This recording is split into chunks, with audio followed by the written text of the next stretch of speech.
Yo, yo, yo, yo, yo. What up, world? What up, fight fam? It's your boy Mac with Stay Ready Boxing TV coming at you with some news you can use and another boxing conversation. Here an hour early on you funky hoes. But I got my bro eye fella with me. I guess the rest gonna fall in as they fall in. But what's going down, peeps? What's going down? And what's going down, eye fella? And know what it is. Always Greetings dope, from the you know what I mouth. mean? To be on a Stay Ready Boxing TV panel. You know what I'm talking about? Yo, What's we've up been with we, Kevin we've been getting Stenhouse? that we've been getting at each other the last couple of days though. I mean, we've I been know it. disagreeing on Tank. We've been disagreeing on Oh, God. the Oh, whole well, not Breazeale so much situation. I know. But shit, that's what made that. But see that. But you know what? If it wasn't for that, we wouldn't have no good boxing conversations. We gotta have some disagreements every now and again, and that's what makes for the best conversations, man. Indeed. Man, what's up with it? Kevin Stenhouse, Stony Snowflakes, KF Harris, New Fat Boy Fitness, Snaptown in the house, Robert Stewart, Macadon One, Stormy B, man. What's good, my brothers? He said, I'm about to finish the rest of the yard, and I'm still listening though. That and New Fat Boy Fitness said that makes the show good. You know, he say, Mark Wonderlick, what's up with it, bro? I think AJ trolled BFTB yesterday and today. Man, I don't know if who the fuck was that on BFTB channel today that said Deontay Wilder don't need to be in public, bro? I wish I could see that fool and slap the piss out of him, like, honest to God. Like, stay your bitch ass over there in the UK. What y'all doing in UK is the UK. This America, ho. But I ain't even for the start with Deontay Wilder. We gonna get to that. I got a bone to pick with the IBF right now because they really upsetting me. Like they really pulled some Mm. whole shit today. Like I thought y'all was gonna be the first sanctioning body to actually make Canelo Álvarez fight a motherfucking mandatory. But y'all reneged today and pulled back saying that that shit was an error. How? Like where the fuck? I have never heard of that error before. Somebody must have got at y'all and y'all changed y'all motherfucking mind. Man, that's some whole shit right there, bro. Y'all know it ain't no error. Y'all had dates and everything in that shit. Y'all said the date y'all needed to start negotiations, and you told them around the time the fight need to happen. So that means y'all was serious. But then you backdoored and oh, it was an error. You know, they sent the letter too soon. Canelo is unified, so mandatories are rotated. What the fuck does all that shit mean? And It then they means if said the they Canelo wasn't. envelope got delivered. Yeah, then they said he wasn't next in line and he can request an exception when it's called. Like what the fuck? Man, get the fuck out of here, dude.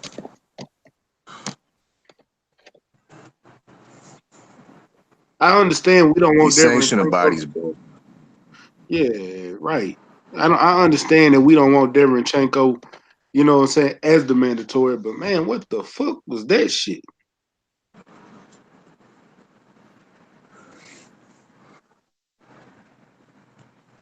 Indeed, they're Man. going against their own rules. Yeah, they are. For Canelo. I hope y'all get sued. I hope y'all get sued. Y'all should be trying to holler at Charlo and make Charlo go fight him.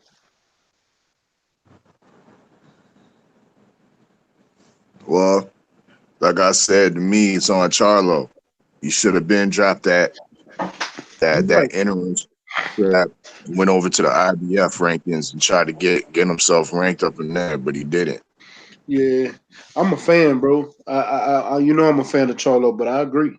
He do need to go to he need to go to IBF rap. Go over there and fight Deverenchenko. I think you beat Deverenchenko easily. Like that's an easy fight for you. I'm not saying that Look out at Deverenchenko, WBC. huh? Look out at WBC in Cinnamon's pocket right now, dog. I said, look out at WBC in Cinnamon's pocket right now. They're never the governing board of the WBC are never gonna vote in favor of Charlo for that for his interim strap to be consolidated against Canelo's world belt. Never. They're gonna protect him at all costs. You know what I mean? Until they see Charlo as I guess a suitable I guess cash cow in a sense, then maybe they'll vote in favor of Charlo. But as it stands right now, this is what's going on. So I reiterate, Charlo needs to drop that interim strap, man. That wooden belt, that wooden WBC belt. What's up with it, Jay Good? I see you, my brother. Bun What's that, up, Joe bun that. Brown? What's up?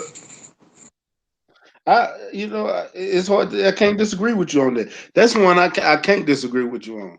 I can't because, bro, that belt means absolutely nothing right now. It ain't doing nothing for you. Like, what's the point of having Indeed, it? ain't no point, man. None. Just to look like you got a green strap. Shoot, I don't know. And you paying sanctioning fees on top of that too. Shoot, what you doing, man? You better talk to your boy. You know, for real. I I can't talk to them. These guys. They are their own people. Only thing I can do is make some suggestions. I can talk to the I feel people that you. I know that's in their camp and see where it goes. But that's about it. That's about it, my brother. Indeed. But shit, hopefully we can get that fight, which I doubt it. But I'm hoping. I'm being hopeful. I am being hopeful on it. But shit, man, let's move on, man. So the press conference was today, and I know we talked about it on 503's channel, but I gotta talk about that press conference because that shit was immaculate, man. I loved every bit of it. Like literally every bit of it. Hold on. Stormy wanna jump on. Hold on, Stormy. Matter of fact, yeah, I will. Hold on, Stormy. Hold on real quick. Shit, we got Stormy B coming on the panel. All right, that's what it is. Yeah, it's been a minute. That's what it is. Did you get it, Stormy? I said, One of the OG, one of the three wise men of you boxing, know what I'm saying? passing through. Indeed. Just saying, hope you get it. There you go. There go Rough House. Oh, there go Rough That House boy Boxing, talking Sergeant Box. box. Yo, what it do? Sergeant Box. Man, sitting here cooking Indeed. as usual. Already, man. What I miss? Man, only thing you missed was me just I'm kind of pissed off at the IBF right now, man. They on some bullshit. Mm, So that's what's up. they pulled back they pulled back the order to fight Deverenchenko on Canelo today. They said it was an error. Ah, yeah. How do you have an error when you pick dates? Like literally, you put dates in that shit. You told them we need y'all to start negotiations. They need to be done by this date, and the fight needs to happen around this time. You literally put date. How the fuck do you say that's an error? Y'all Hey, thought about that shit. Y'all had to come together, pick these dates. Well, okay, well, this is around the time they should be. If they start now, and it's around the time, we'll give them up to here to have negotiations, or we're gonna throw a purse bid. And if do the purse bid on this day, and then the fight should happen 6 to 8 weeks from now, right? right, right. Hey, money talks, bullshit run marathons. It was a Manila envelope passed in there somewhere. Same thing Odd Fella said, bro. Same thing Odd Fella said. Hey, that's all it could be, man. You know what I'm saying? Hey, you made a oopsie. You know what I'm saying? When you publicly mandated that fight, nah, man, you didn't make no mistake. You retracted, you backtrack, but you didn't make no mistake or no error. You got that. You got that. You got that little Manila envelope full of Benjis. That's what it was. Yeah, but hey, it's boxing. You know what I'm saying? We've seen it before, and we're Yeah, probably gonna see it again.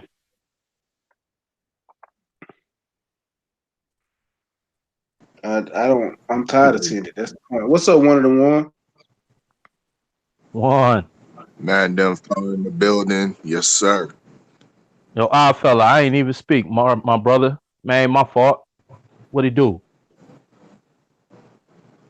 Man, just here. You know what it is. Good boxing talk, boxing conversations on Stay Ready Boxing TV. Already. Yo, and if y'all ain't subscribed to the homeboy Stay Ready, you're slipping on your pimping. Go ahead and smash that like Ah, button, hit that subscribe button, you know what I'm saying? Tag that bell icon so you know when my man got that good work. You know what I'm saying? He moving that product for the streets. Y'all I'm will trying know. to. You know, I'm trying that straight drop. Y'all, if y'all don't know what that Already. straight drop is. Okay, I just emailed it to you, bro. I just straight up sent you an email because for some reason I don't know it didn't go through on my end. So I just sent you an email, bro. Who that is? I sent it to your Yahoo because Who, that's what I me? got. Stormy. Oh, okay. You might have to send me your Gmail. I don't got your Gmail. I got your Yahoo. That's probably why it's not going through on the Hangout. So I just emailed it to you. But yeah, man, one of the ones. What's going down, bro? One of the monies.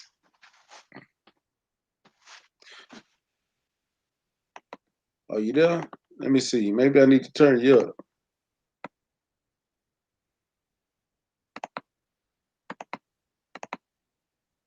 One of the monies.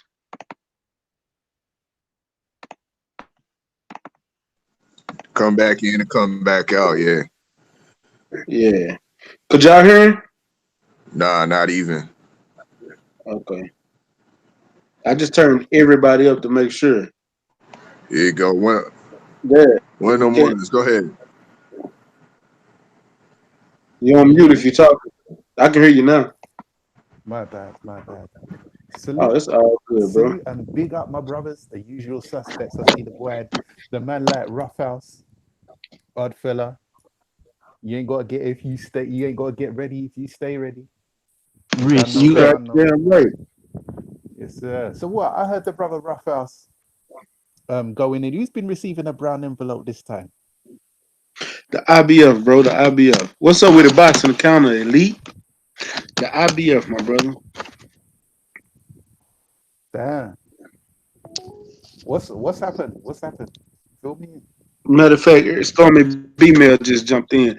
So, a matter of fact, just so everybody know, I'm gonna read what I read from Michael Benson. He said he was told by the IBL that their decision to order Canelo Alvarez versus Sergey Deverenchenko yesterday was an error. They sent the letter too soon. Canelo is unified, so mandatories are rotated and the IBF aren't next in line. He can also request an exception when it is called. So basically, he don't have to fight his mandatory for the IBF. Basically, that's what it sounds like to me. Oh man. Yeah, man. Boxing is just funny these days, man. It was an error, you know. Okay, all right. How do you? Yeah, I'm still trying to figure out how you have an error in the date speak. But like you said, we didn't let them know. What was your take on it, Stormy? Hey, good evening, brothers. How everybody doing? Oh, Man, Stormy B, man. Yo, Yo, what it yes, do? big up, my brother. Yes. I'm good, man. Good. Thanks for inviting me on, man. Appreciate it. you always welcome, my brother. Always. Hey, Indeed. what's your question? You were asking? It was about the IBF. They reneging on their order they called for Canelo. Well, um, the thing about it is this: nobody wants to really believe this truth. I've talked about this behind the scenes. I don't like to do it on my channel too much because I like to just keep it about the fights and everything. But there's no denying that Canelo has a certain fan base that the sport wants to keep invested. Okay. And a lot of people won't like this, But and that's my thing. I say things sometimes people just don't like or may not agree with. But from a business sense, this man has been carried through the sport and thriving in a position that other people don't get the same kind of consideration, because there's a tremendous percentage of an audience that will pay for his presence being there, and others who are like him, uh, like Jaime Munguia, who they're grooming underneath. You see, they want to keep, I'll use their term, a particular demographic invested in the sport. And he gets all of these provisions, he gets all of these passes. I mean, you can go into the whole thing about, the cheating, okay, and all of that. It's like he's being given passes, and he's held at a different regard than anyone else in the sport. I don't like it, but if you talk about anything, that's the kind of thing that the spotlight needs to be heavy upon, because some people don't see it for what it is. But just look, they allowed this man to create his own weight class for a number of years, and he thrived there. And the other fighters around him didn't really complain too much. But who else has been able to do that? And now you're seeing it in a different way, where he's dancing around anyone that is within his peer group as far as age, youth, and vigor. And he's fighting older, faded guys. He's fighting guys that are not necessarily competitive to what he brings to the table, but the men who are out there who are capable, he's being steered around them. That's the way I'm seeing this. And I agree, and that's the sad part. That really is the sad part. But the crazy thing about it, they gonna fuck around and they gonna pick an opponent they think is light and gonna be easy work, and you're gonna fuck around and sleep the shit out of Canelo. Jaime McGill, I actually like that kid, but he's prime for any one of these champions, any one of them. And it's a couple of guys that don't got belts that he's prime for. Yeah, absolutely. But the worst part of it all is this. You have talented guys out there, brothers, who are willing and ready and capable of taking over the mantle right around those weight classes where he's thriving, right? They're not calling this guy out. They're not demanding a fight. They're not talking to the sanctioning body saying, hey, what about me? I want my shot. I want this. I want that. They're not doing it. So are these men on the take? You have to question their ethics, because why are you in the sport? This is a sport where that's like I did a breakdown editorial on the fact that he can get away with saying he's not going to fight any more Mexican fighters. I'm like, okay, well, what does that mean? Okay, because Mexican fighters fight, black fighters fight, European fighters fight, whatever. But when you start talking about who you're not going to fight, and you say it publicly, but you're not being held accountable, because you're in a sport where it's mano de mano, right? And it's like, this is how people feed their families and take care of themselves. So you're going to erase certain individuals off of your register where you don't fight these guys. Where's the standard for that? Where's the outcry to say, hey, this man deserves a shot too? Understand? And the way they shuffle the ratings around and everything, and they put people in a place for him to remain in a safekeeping spot. But you have other individuals out there who are ready and primed to take that luster away from him, but they're not given that opportunity. Those are the type of things that the public, panels like this, and all of us should be crying out for, because it's unjust. Yep. BFTB, what's your take on it? I see you entered the building. What's up with it, my brother? Hey man, what's good, family, man? Like I just saw my brother cooking and just slid in the door, brother. I didn't know what y'all was cooking on. Man, because the IBF reneged on that order for Canelo to fight Sergey Deverenchenko. They said it was an error. They reneged on it. Yep, they said it was an error. Oh hell no, bro. Yeah, bullshit you not. What the fuck? hold up, man. Nah, man. Hold up, bro. Hold on a second, dude. You hold on. So you mean tell me the IBF is not mandating that no more? Nope.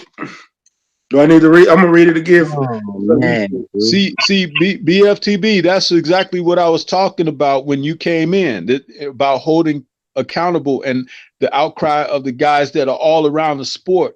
And even this guy saying who he's not going to fight anymore. He said he's not going to fight any more Latin fighters.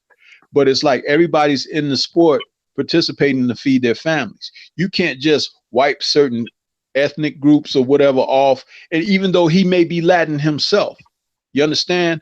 There's a biasness in that. And when you want to say something is being biased, you hold it accountable across the board. Not that you're favoring one group over another group, but you're saying it for everybody, because everybody in the sport participating has to eat. They have to feed their family. So he don't get off easy saying, I'm not going to fight this or that. I don't care if it is your countrymen. Your countrymen need to eat too. You just got a $300 million contract. Feed people. Well, see, this is my thing, right? This is my thing. Canelo Álvarez, and I think it's at the top of the middleweight division. This is no hate or shade on Canelo in that respect, but Canelo Álvarez, it's by saying he's not going to fight he's not going to fight no Latin fighters. He's not going to fight. To me, it's not just about feeding people. To me, it's more than that. That's more than that. What if one of your Latino family or whatever becomes a champion? Then what? You're just not going to unify now? So are we going to hold him to the same account that people are hating on Deontay Wilder, talking about, oh, why he hasn't unified in 50 years, blah, blah, blah. Are we going to hold him to that accountability? Or are we going to say, oh, well, Canelo's a superstar, so he can do what he wants? Are we going to just change the narrative in that respect? You know what I'm saying? So I'm sitting here looking even more I'm like, dude, hold on. Brother, man, I got to take it back. I got to go back even more. I know what you're saying. And see, that's the thing. Exactly At the end of the day, they say that on the surface, but there's so much else that could be swept under that umbrella. That's why I use the term about feeding people being able to eat, because when you start doing that thing, and we know what it is, ethnic bias, but by including everybody that's in the sport, you see, that way it doesn't single out anyone. And I'm not talking about from the standpoint of who it's affecting. I'm talking about who's getting away or who's gaining the advantage. Right. Snatch that advantage away from that person. And in this particular instance, we're talking about Canelo. Snatch the drapes off of his ass. That's what I'm saying. Hey, real talk. He got a in the respect that you're talking about, right? And what you're saying right now, I wholeheartedly agree with you. But when I say I'm taking back, I'm not taking back about that topic. I'm taking back more about the fact that the IBF, this is supposed to be the strictest sanctioning body of all of them. That's what it's supposed to be. The strictest sanctioned body of all of them. You gotta fight your mandatories. There is no bypassing them. They have issues with letting a mandatory coming over top of a undisputed unification. They have issues with that. You know what I'm saying? This is the same people that said, okay, you can't weigh more than 10 pounds. You know, they got all of these restrictions, all of these things, but now all of a sudden they're like, oops, never mind. We'll let Canelo do what he wants to do. Here, let me read the tweet to you, BFTB. And I see you 503. I'm gonna let you cook too. Hold on. Here it is. It say Michael Benson tweeted, told by the IBF that their decision to order Canelo Álvarez and Sergey Deverenchenko yesterday was an error. They sent the letter too soon. Canelo is unified, so mandatories are rotated, and the IBF aren't next in line. He can also request an exception when it is called. What the fuck? Really? Well, didn't motherfucking Terrence Crawford had to beg and plead to get that without having punk ass Sergey Lipinnuts motherfucking get the fight? Didn't he have to beg and plead? Didn't he have to run through fucking hoops to get that shit? Didn't he do that? I mean, or am I mistaken here? So I'm trying to figure out How the fuck? So when it comes to Canelo, then it's like, okay, well, it's okay. We'll just, oh, sorry, oops, we ain't made a mistake. We really didn't mean that. No, nah, man, nah, bro, nah, man. I'm not. Nah, hell no. Okay, so if that is the case, if this is the case, then if Anthony Joshua, whose IBF mandatory is coming up next soon, the IBF and the WBO, but the IBF mandatory is going to come up first. You know what I'm saying? Coming up with Pulev or whoever the fuck they try to put into place. I bet not hear nothing from these hoe ass niggas talking about they can't fight Deontay Wilder because of an IBF man. I bet not hear it, dude. I better not fucking hear it. Yeah, Because to I'm be going honest, when the last time Anthony Joshua fought his IBF mandatory? While we sitting here talking about it, 2017, October 2017, October. That was Carlos Takam, and he wasn't even his mandatory. Bro, that was 2 years ago. I'm gonna drop a huge bomb on you, brothers. What about this? You've seen Canelo's appearance, right? Yeah. What if this guy wasn't even Latin? I never thought he was Latin. That's what I'm listen. Look, my great grandfather. Look at how they're protecting this guy, and you look at what I said earlier about the demographic of how there's a certain percentage of an audience that they want invested in the game of boxing, in the sport of boxing. And if this guy, if the greatest hoax pulled in the sport today was this guy is not really Latin, because in front of the cameras, he speaks Spanish all the time, but we know he can speak English better than we can. But he won't do it in public. He's been advised not to. Look at his appearance. He looks Caucasian to me, but that's another thing. But I'm just saying, what if? That's a hell of a bombshell right there. He damn sure don't look. Look, he damn sure don't look Mexican. My great grandfather was Irish. He looks Irish. He looks 100% Irish.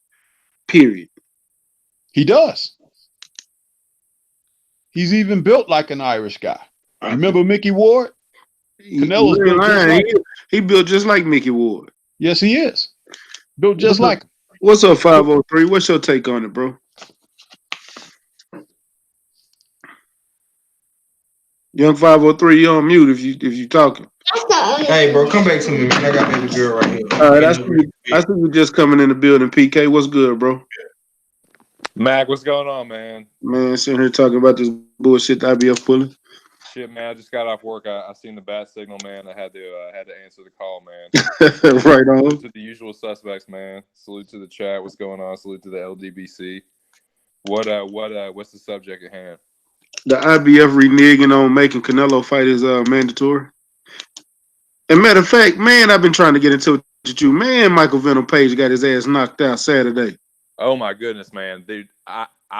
My prayers were answered with that one, dude. Honestly, that was horrible. Bro, yeah, he got lit up, man. But you know what? To be fair to him, sorry to cut anyone on the panel. To be fair to him, man, he just got caught. That's all it is. It happens, man. It happens. He got caught.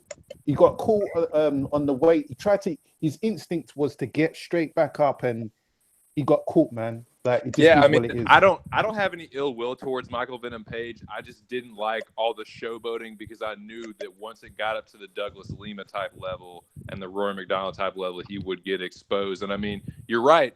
He got caught, but it wasn't like he got caught because Lima kicked his leg out from under him when he tried to throw the right counter. So it wasn't like Lima set that up, and Venom Page also made a mistake when he was getting up. I've heard a lot of people say like he was supposed to kind of fall to his back and then look to either like get up like that. But because he tried to get up right in front of him, Lima just saw it and took his opportunity, man. But I will say this, like he did take the loss well. And I mean, he's not done, man. He's not like super old or anything, and it hopefully it'll make him a better fighter. Shit, real talk. But I'm gonna tell you that shit looked ugly. I know he got caught, but he went down low and caught that uppercut. That shit looked ugly. I mean, it was bad, man. He caught him right on the button. But I mean, Lima's one of the best welterweights in the world. Like if he was in the UFC, he would be a top 10 welterweight all day. Damn. I don't know. I like Venom, man. I do, man. I'm a type of dude where I don't. People say, "Oh, well, you gotta humble yourself," and you got, man, fuck all that, dude. I don't, man, fuck that, bro. I don't want nobody humble himself. I don't care if they're cocky. Good. If you worked hard for what you can do, you know what I'm saying. Ain't nobody give you shit. So I mean, be proud and cocky and all about that shit, man. I don't care. That Oh, shit respect me. So I'm not. I'm not I like saying. I'm Venom, not man. telling him to stop doing it. But what I'm saying is, I knew that when it got to it annoyed me because I knew he could only get away with it with a certain level Yeah. of competition, No, and my he brother did PK. I fight know that. what you're saying. I know exactly He what you're did saying. fight Like that this is certain level of competition up until like Paul Daly was the first like real test of his, and he passed it. But Daly did catch him a little bit, and I was like, man, good. he is Yeah. not like. And Lima, Lima does hit really hard, and Lima is one of the best. So it's not like he lost to a scrub. And he did say, man, if I could lose to anybody, I'm glad it was him. So I mean, that just goes to show you that he is. I mean, Michael Venom Page is a really great martial artist, and I think that the loss will make him better. I don't think he's going to just totally like fold up and melt away. Like he'll be back for sure. Well, Yeah, I hope just he to stays. I hope he stays cocky because I like that. I mean, it's just Yeah, man. I entertainment. mean, It's it is part entertainment. of his persona, and I hope that he doesn't totally change his personality. You're right. Like it is like I did like to see him eat a little humble pie, but I don't want him to. I mean, I agree with you. Like I think that I like shit talking. I like that, but the showboating in the octagon or in the cage or whatever is so dangerous, man. So it's a Yeah, live by the sword, die by the sword thing. Like when that's it the pays truth. off, man, you look awesome. But Exactly. if it And doesn't, it makes it more it's kind of like a exciting. Prince Nassim thing. It It's like a makes it more Prince Nassim exciting. Just like thing. you just said, right? You just said you wanted to see him get a little humble pie, right? You just said that, right? How many other people wanted that? Think about that. Dude. And, I mean, and if I'm he's not not the only one. I exactly, know so that. if he didn't have that, then what would you want? You just want to see him lose after that? Of course, you know what I'm saying. It makes it more exciting. It makes him more exciting.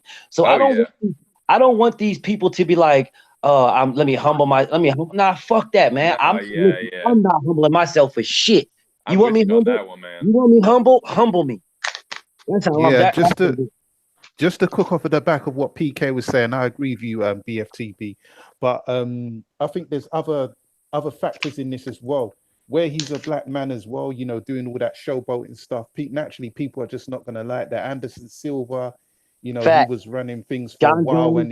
and he was nowhere near as showboaty as Ben and Page, but he expressed his confidence and stuff, and he got a lot of hate. Same with Mayweather, but Yep. when Fact. someone like McGregor, does what he does, all of a sudden people ain't really got nothing to say too tough about it. Exactly. The other It's the good. other Now they thing I call him was Money May now. They call him Money Mac. They love McGregor. I Yeah, don't. he's Oh, Money Mac. dude, I oh could oh not stand when oh McGregor did that oh shit. oh now When McGregor put his hands behind his back in the Mayweather fight, I was like, "You motherfucker!" I wanted Floyd to knock him out. I was so happy when that shit happened. I was way more happy with that than when Venom Page got it, because I mean, it is Douglas Lima. It's not like it would have been worse if he just got beat by some scrub, but like that's dude, he tears scrubs up, man. He's made a fucking career out of that. So he was doing well against Lima. So he's not a scrub. He is a good fighter, but he'll be back. It's like I said, it's Lima. Lima is elite for sure.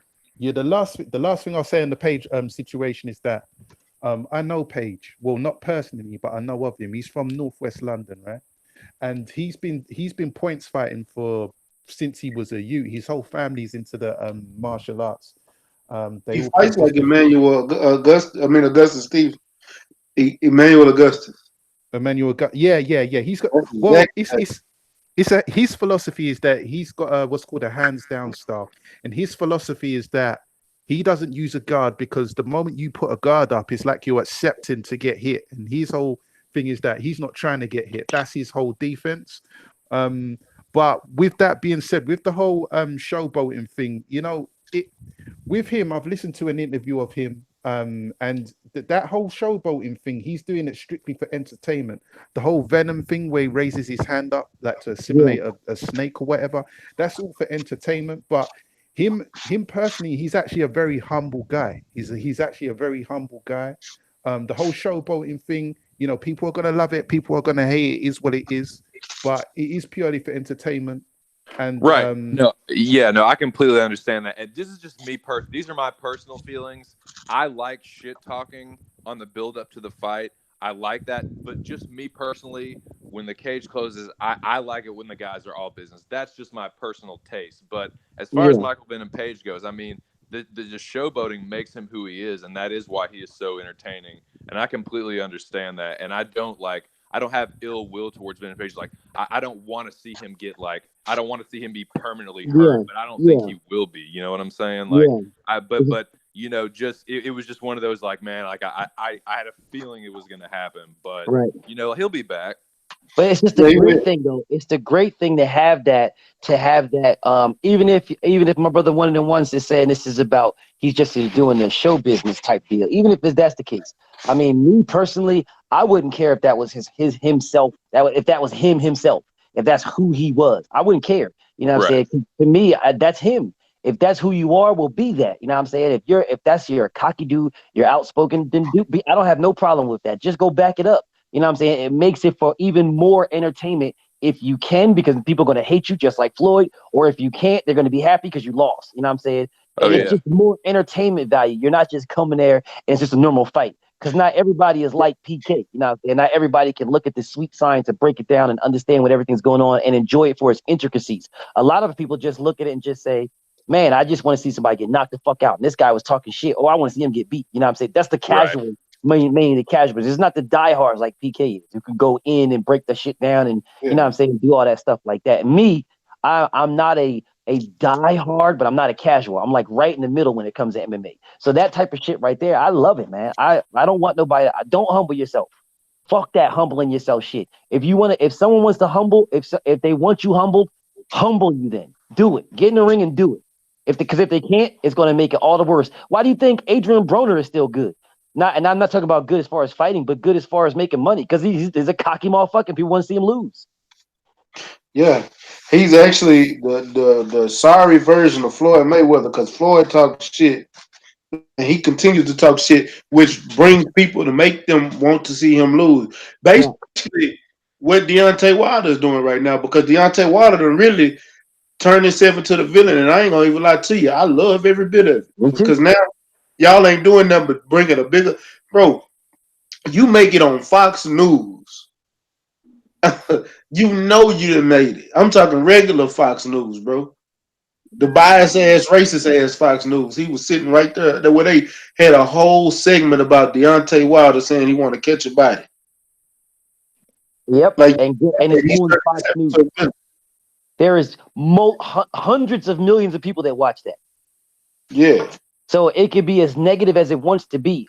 Listen, I did a video about this before. I told people that Deontay Wilder is about to be the next Floyd Mayweather. I told them this. Shit. These motherfuckers, oh, you can't mention Deontay Wilder and Floyd Mayweather in the same. Bro, okay. Do you think Floyd Mayweather became big because of his skills? No, he didn't become big. He did not become big because of that. Floyd Mayweather became big because people wanted to see him lose. That's why he became big. If it was about straight skills, if it was that, people would say they already do say he's boring. He dances around the ring. He does just enough to win. That's all he cares about is this, yada, yada, yada. He's not trying to get the knockout, not trying to do this. Bro, like, stop it, bro. If Deontay Wilder is doing exactly the opposite, but the same type of thing. Hey, BFTB, to piggyback on what you just said, when Ali was champion in the 60s, after he converted and changed his name from Cassius Clay to Muhammad Ali, and the establishment was like, what is a black Muslim? You know, because they didn't really know back then, right? When Ali said he would fight, and because he talked brash and everything, he said, like, when he's like near the corners or the ropes, and you know he's up against the ropes or whatever in a clinch or whatever, he said he could hear the white folks talking ringside, right? Knock the nigger out, kill a nigger, you know, whatever.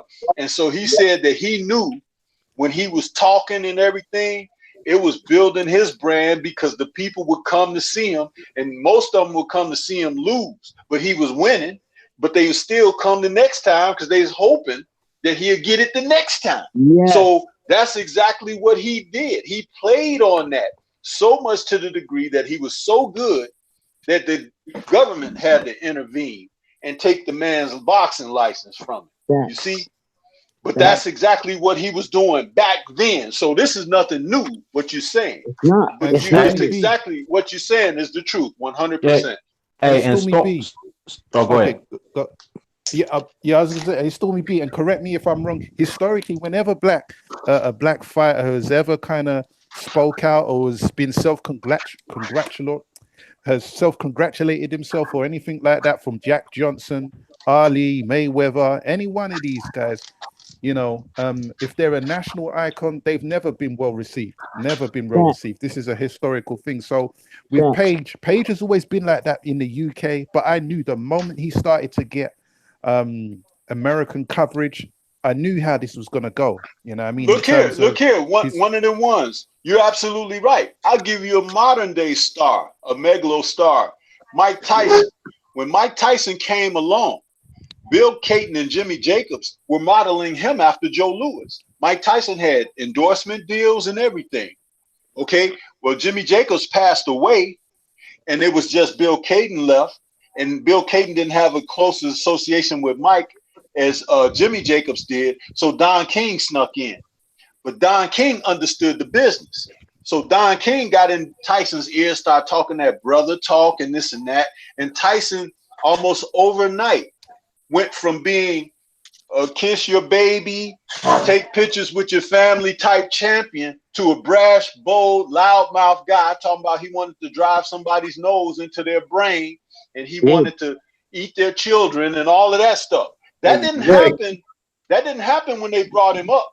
But remember, that changed when Don got a hold of him, because Don knows that villainy sells, and Don reaped the benefits of that 100%. So yes, you're absolutely right. It's not just villainy that sells, because villainy don't sell unless you're a black guy. And this is no shade to anybody about anything, but this is a fact. Villainy does not sell unless you're a black guy. It don't sell. If you are anything other than a black guy, being a villain is not going to sell like that. What it's going to do is, as a villain, they're just going to like you. They're going to find a way to like you. Like look at like we was talking about Conor McGregor. They find a way to like you. Like you do exactly what Floyd Mayweather does, and they find a way to like you. The mainstream media doesn't want the white guy to be the villain. They want the white guy to be the hero. It's the great white knight. Especially in boxing, when there's so few white fighters, like so few dominant white fighters, especially in the United States.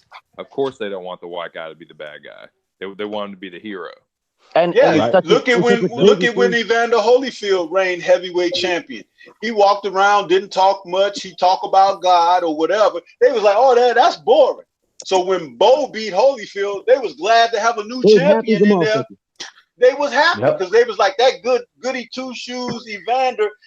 It's hard to like him and call him the N-word because he's a nice guy. We need somebody to hate. You understand? That's exactly what happened. Hey, they love George Foreman because he was a caricature of his old self. The old George Foreman was the kind of guy that people were afraid of. Lock their doors, lock their car doors when he walked past them on the street, grab their purse, because he was that guy. Facts. Coming out of Texas, he was that guy. George would knock you in your head. But the George that came back, he was a media person, a media darling, and they sold that for old people and all of that stuff, man. I'm telling you, you have to be able to see the marketing in this stuff. Yeah, and Stormy B beat me to the punch, man, because I was gonna bring up the same thing with Ali, but I had a debate / discussion with somebody from the UK, through my comment section, and they were telling me that, how dare you compare Deontay Wilder to Muhammad Ali? Muhammad Ali is a beloved icon. And I said, look, man, Muhammad Ali didn't become that beloved American icon until after he retired. Yep, and had partners. You know what I'm saying? When he was not a threat. Right. After when he was, in the midst of his reign, the general populace hated Ali. You know what I'm saying? Because he was brash, he was outspoken. He wouldn't go to the draft. You know what I'm saying? They consider him an anti-patriot. You know what I'm saying? Anti-American, all kinds of stuff, man. But they women loved him. Yep. You know what I'm saying? But after stand him. After he retired, then it was like, oh, Muhammad Ali, oh, he's the greatest. He's the greatest to ever put on a pair of boxing gloves. Which the black community, we embraced that early on. We knew it. He was the people's champion, you know. And I tell people all the time, people that say they don't like cockiness and they don't like outspoken fighters. I tell people all the time, man, my introduction to boxing was Muhammad Ali. And that's the same people. I mean, that's the same person that all of these people, when you say who's the greatest, they go first thing they're gonna say is Ali. You know what I'm saying? Well, Ali was the brash, bold, cocky, outspoken, loudmouth fighter before just about any of these fighters. The first champion to walk the streets and say, he's like, when I win my title back, he's like, I can walk down the streets, go through the alleys with all the drug addicts and all the prostitutes and sit down and talk to them. I can walk amongst the money. He said, I could go to anybody's house and eat dinner. He said, I don't need security around me and this and that. And everywhere I go, people love me. He was like, you love me, but you don't want to admit that you love me because somebody who's like you might not like that you love me. These are the things that were spoken out of his mouth at a time that was much more intense than what we're living in today. Everybody today got wussified feelings. Back then, people had hateful feelings, 100%, overflowing. Okay, and this man said these things. Who today talks about walking amongst the drug addicts and the prostitutes, giving them courage and encouragement and everything? This man was way above, but he understood the psychology of people. 100%. And they hated him because he was righteous. He was telling the truth. He was righteous. And they hated the fact that he was so articulate that at the time they couldn't acknowledge the fact that he was righteous. What he was saying was the truth. You know, he wasn't coming from a place of disrespect or anything. He was just speaking his truth. And that's what it is. And they could only, and I'm talking about the mainstream media, the dominant society or whatever, they couldn't acknowledge him until after the fact. Do you know what I'm saying? That's when they started to give him his props as Stormy B and BFTB was saying. You know that's what? how it is. And just thinking about it, it's a couple of more y'all than y'all just missed. They did the same thing to Roy Jones. Anyone that speaks up, you see that the mainstream media, they cannot stand when a black man can talk the talk and walk the walk. They just it's a formula that's just never gonna fly. In this diaspora that we reside in, it's not going to fly. They just can't stand it. Anyone else but a black man doing it. You can have a Mexican, you can have a white person, anyone else just but a black person doing it. It's the same. You pull up anyone, Roy Jones, Anderson Silva, this Michael Venom Page, or whatever, any one of these guys, and it's the same thing. It's just embedded in the DNA of this society. That's it. Just imagine if Deontay Wilder said, I'm not fighting no more black guys. Boy, hey, it'll be. Man. You know what? Hold on. You know what's funny? I wish we could tell 78 to take some that just so he could say it in the media, just to see what they say, because Canelo said. I'm just saying. I just want you to think about that. Like, this man blatantly said he's not fighting like no more Latinos. He's not fighting them. You know what I'm saying? And no one winked an eye. No one batted. No one just like, okay, whatever. No problem. No, don't fight him then. Don't fight no more. Well, what if Deontay Wilder says, I'm not fighting no more black guys? So then BFTV. They will say he's dodging Anthony Joshua. They say he's ducking AJ. You're ducking this guy and this guy. You're ducking that guy. Listen here, bro. This man said, "I'm not fighting no Latinos." He is Latino. So what if Caleb said he wasn't fighting Mike Lee because he white? Right. So what if Bivol, right? What if Bivol, Kovalev, Beterbiev, or Volchik, any one of those guys say, I'm not trying to unify because I'm not fighting no white guys. Is everybody going to be okay with that? Then what? Listen, I tell you, BFTB, this fight coming up, if Wilder KOs this guy spectacularly, and I mean spectacularly, I ain't just talking about knock him out or whatever, but if it's a spectacular knockout, it would be great if he went to that dais after the fight, the post-fight press conference, and said exactly what you said.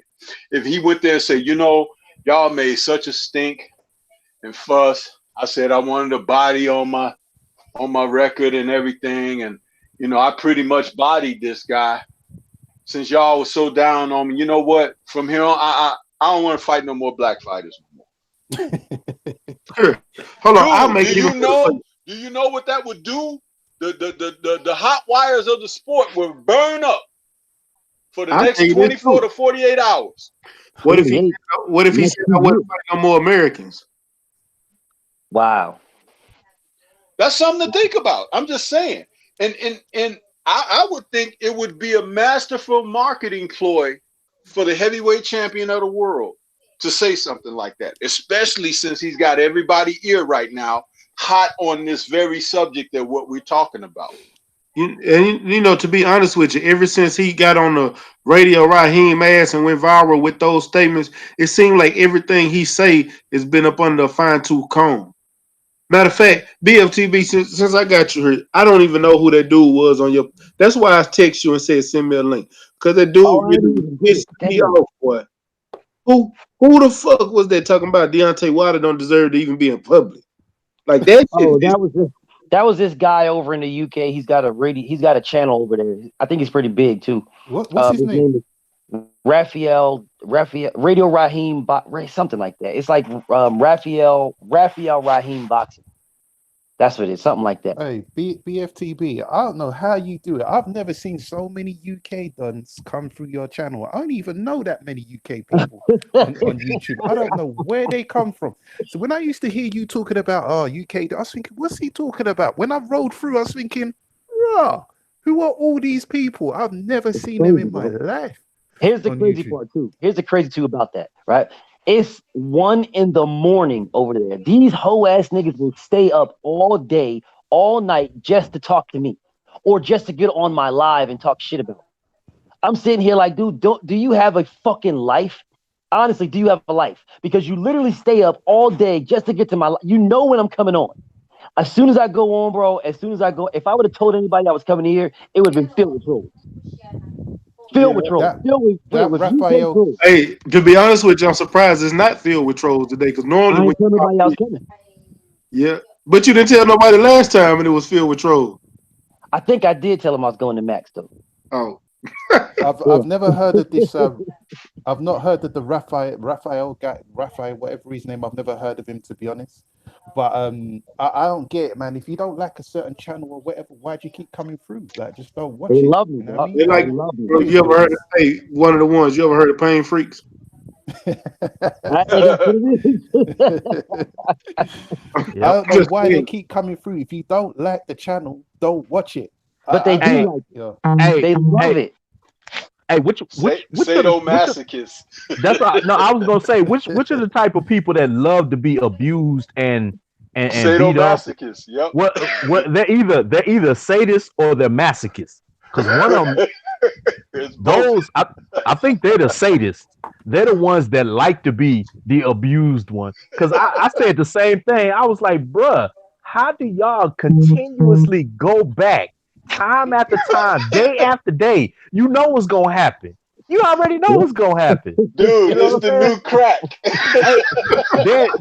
there is the abuse dude is fucked up. Yeah, there is nothing on BFTB's channel that is gonna be a surprise. you know you gonna get, hey, shoot me your email, jump on. And if they brave enough to do that, they already know what they gonna get. Hey, you know what? You know what's funny? You know what's funny, right? Is BFTB has more UK people come in his chat and on his channel than I have subscribers. I kid you not. And I don't know where they're coming from. I have no idea where they're coming from. It's like they be pledging, man. They online, they pledge. Yo, I'm gonna tell y'all something, bro. Like Anthony Joshua was on my channel today, dude. And yeah, that's what Mark Wonderlick was saying. I'm telling you, bro, this nigga was on there, bro. Like his voice sounded familiar, right?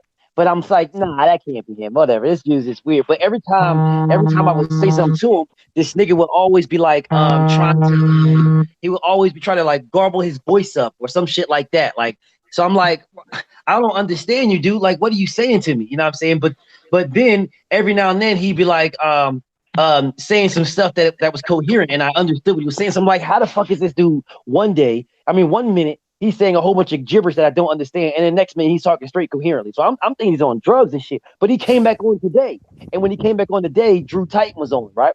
And Drew asked him, "Yo, are you AJ? Because you sound like AJ, right?" So then he tried to put some like bass in his voice to make his voice a little bit deeper, right? To make his voice, and then I sat back. I didn't say nothing. I sat back and I let Drew and the rest of the panel talk to him. Big Boy Boxing and my brother Tyrone, right? I let those people talk to him and say something to him. And I'm listening to his voice.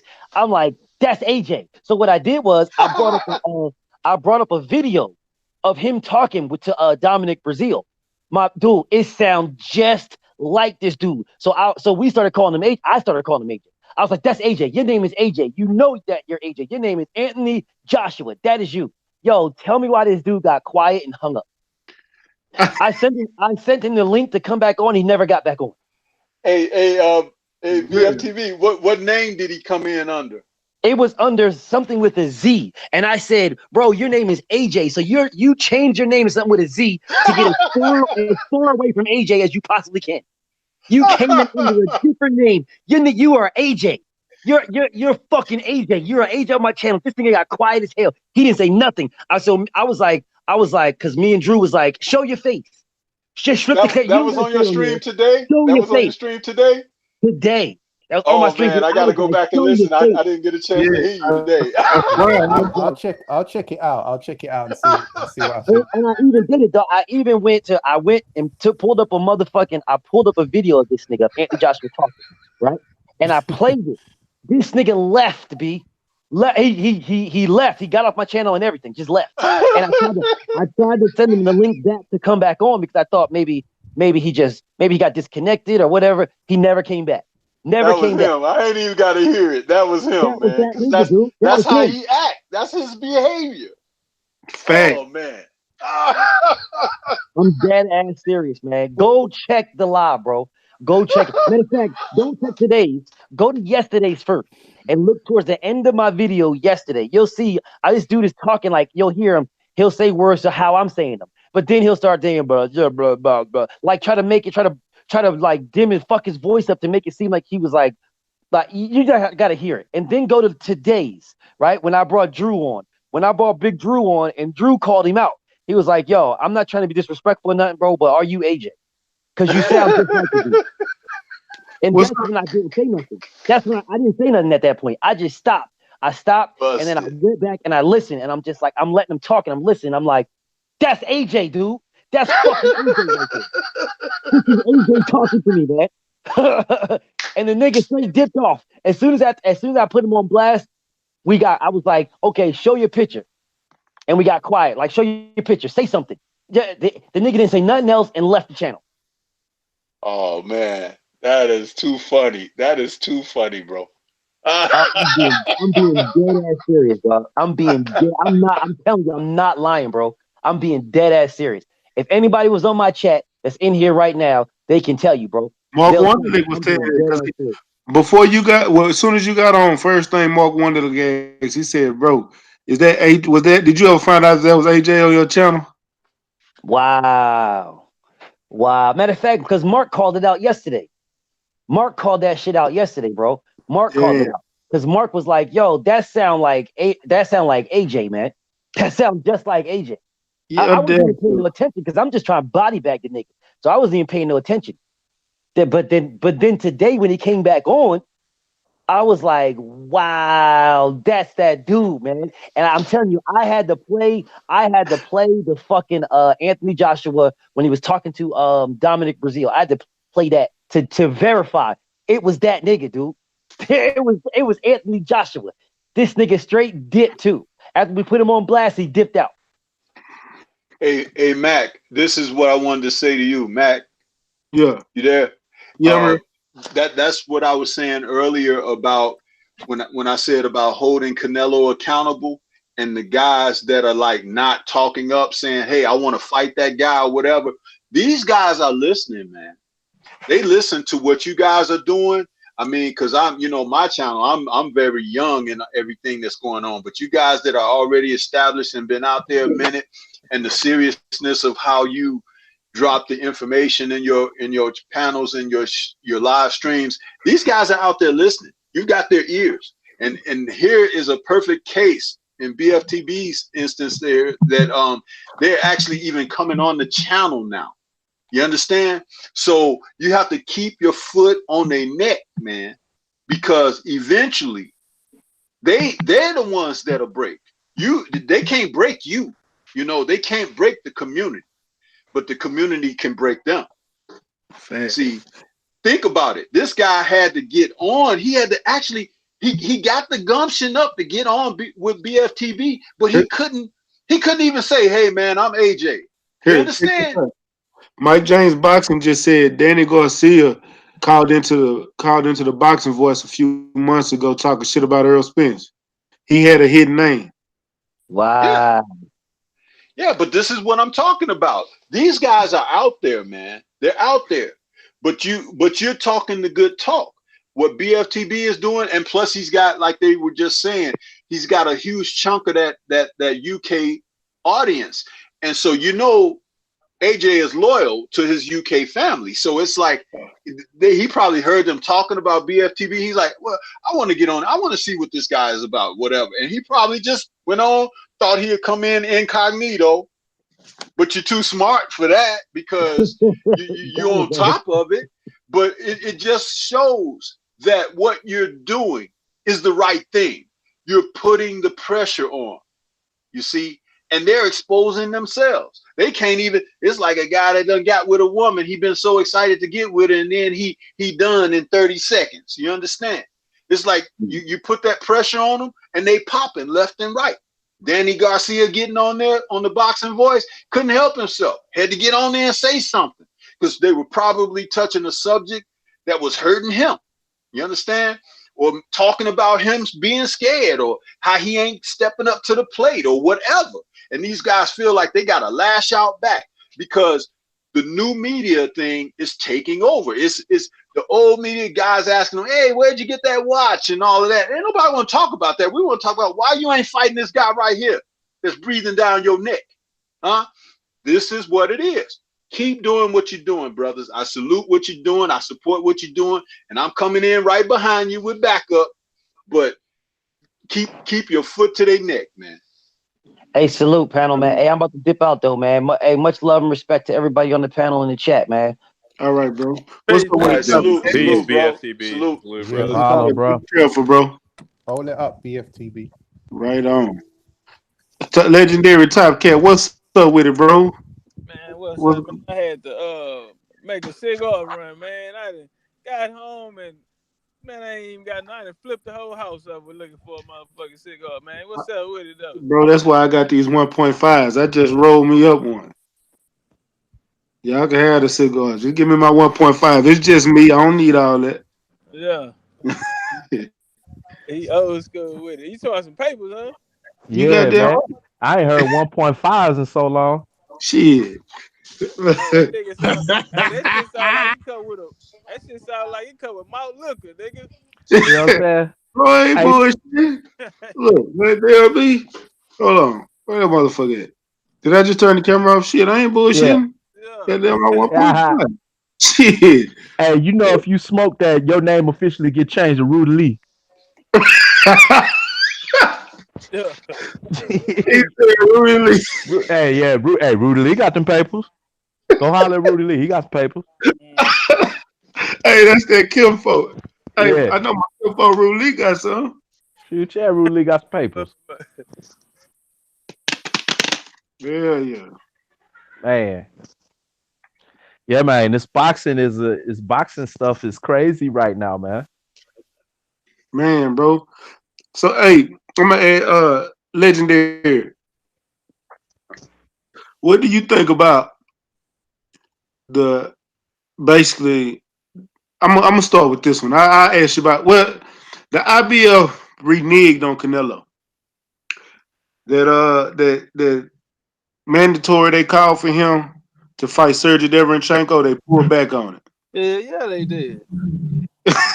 Hey, nigga, you only as good as your team. Hey, see that? Hey, man, they can't fuck with Canelo like that. You know what I'm saying? Canelo like Floyd, nigga. I don't need all them belts, nigga. I don't need you. You need me, nigga. I'm gonna get mine regardless. Niggas gonna show up and watch Canelo. You see what happened when he fought Triple G? He was the A side. That nigga ain't coming that bitch with a belt. Triple G he couldn't even fit all the belts. Niggas had to pack his belts in that motherfucker. He had so many belts on. Canelo only had one belt and he was the A side. Hey, yeah, they better not play with Canelo, nigga. You can have this belt, nigga. And your ass to go back to getting $100,000 off the fight, nigga. Your 10%. You know what I'm saying? Square business, man. They gonna have to put some respect over Canelo name, man. Nigga, I ain't got no mandatories. Hey man, That's basically you, how they treating him too. yeah, hey man, and you know what else, bro? I said it before, I'll say it again, bro.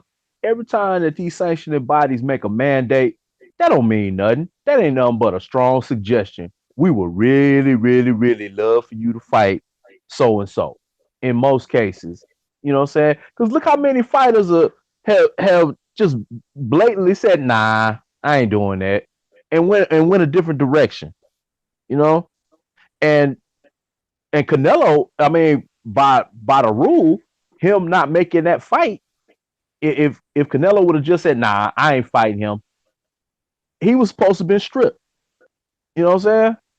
But rather than do that, they were like, "Nah, we want to keep these sanctioning fees. You know, we want to keep this little paper that we get from Canelo. Well. So we'll change the rule." You know, man, these mandates in most cases, and 90% of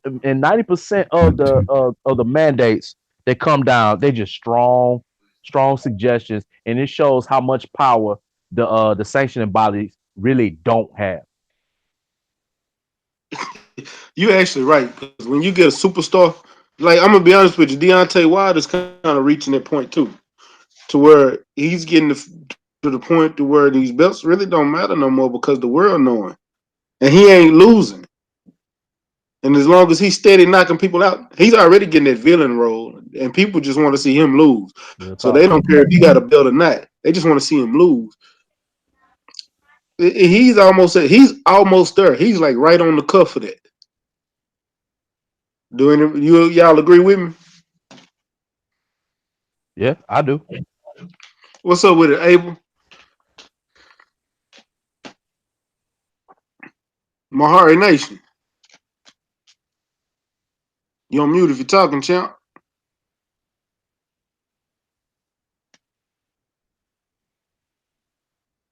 I don't know. He must be on the phone call or something. Yeah, I agree with you, man. I agree. Yeah, I'm just ready to. I want my boy to get some recognition.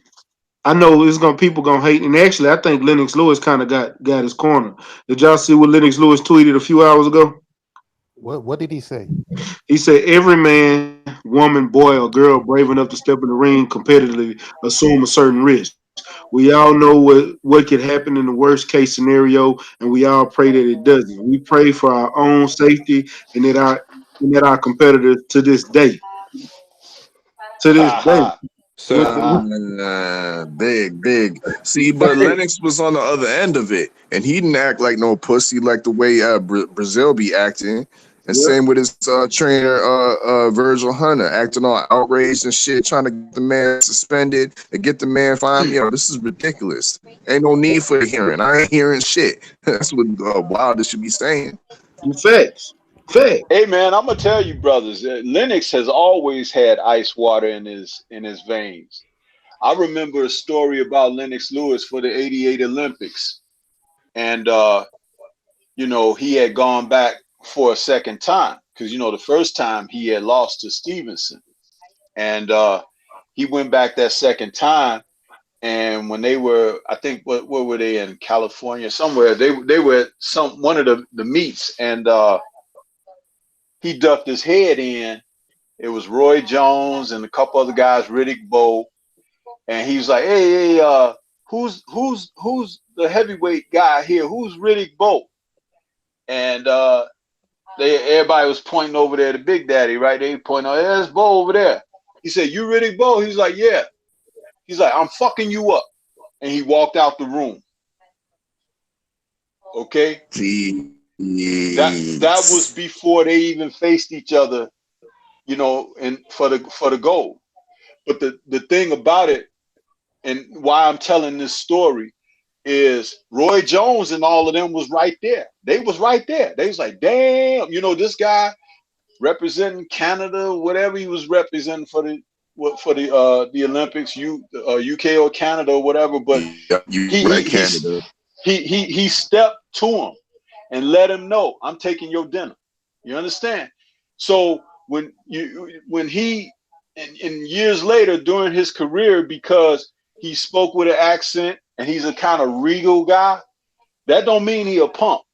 Okay. And another thing that defines he ain't a punk, this man has literally beat every man he was in the ring with. Meaning that even when he lost, he rematched and got that back. He took it back. Okay. That's a man. My quarrel with Loma. That's a man. Okay. And so when he's talking and these guys are blah, blah, blah, they talk, oh, Lennox is washed up and this and that. These are these young punks talking today. This ain't somebody that got a little knowledge about things. Lennox is keeping it real. When he said that to this day, at the end of that quote right there, that's throwing 100% loyalty and support behind Deontay Wilder, because he could see what kind of man Deontay Wilder is. AJ is rejecting and resenting anything that he says. And he ain't did nothing but try to properly advise the guy. You understand? Check this out. I'm gonna be 100% honest with y'all. I know Deontay Wilder says he want a body, but I think he keeps saying that to feed into any and every opponent that even thinks about fighting him, because it makes you think, is he trying to kill me every time I go in that ring? Because this ain't the first time he said that was on when he was on the Breakfast Club. That was a year ago. And the WBC did the exact same thing. They had a conference, a meeting, and they called him in and talked to him about it. That's it. And then immediately next fight, he said he wanted a body. It's just PC bullshit. Like, I don't have any problem at all with him saying he wants a body, man. It's just shit talk. Like, I don't understand why people act like it's something they haven't heard before. You know, I mean, I do understand why they're doing it to Wilder, but it's just fucking ridiculous. Like, whether he actually, first of all, I don't think that he actually wants to kill someone. I think that he's trying to intimidate Breazeale, because I think he does want to go in there and hurt him. And fuck Dominic Breazeale. You know, I'm not saying I want him to die, but you know, I think he's a shithead, and if he dies, he dies. That's kind of where I'm at, and I don't have a problem at all with Wilder saying that. It's just, and like Max said, there's a psychological component to it. You're getting in your opponent's head. You're like, oh shit, maybe this motherfucker does want to kill me. You know what I mean? Listen, PK, you're 100% right. I'll go after Stormy B, man. PK, you're 100% right. Some people aren't even old enough to remember. Mike Tyson said much brasher things than that. When he talked about Razor Ruddock, he said, and I quote this, I remember it like it was yesterday. He said, March 18th, if Razor Ruddock dies, he's like, if he ain't dead, it don't count. That was going into his fight with Razor Ruddock.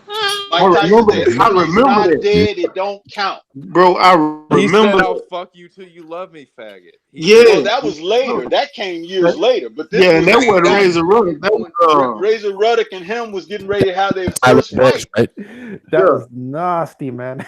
He said about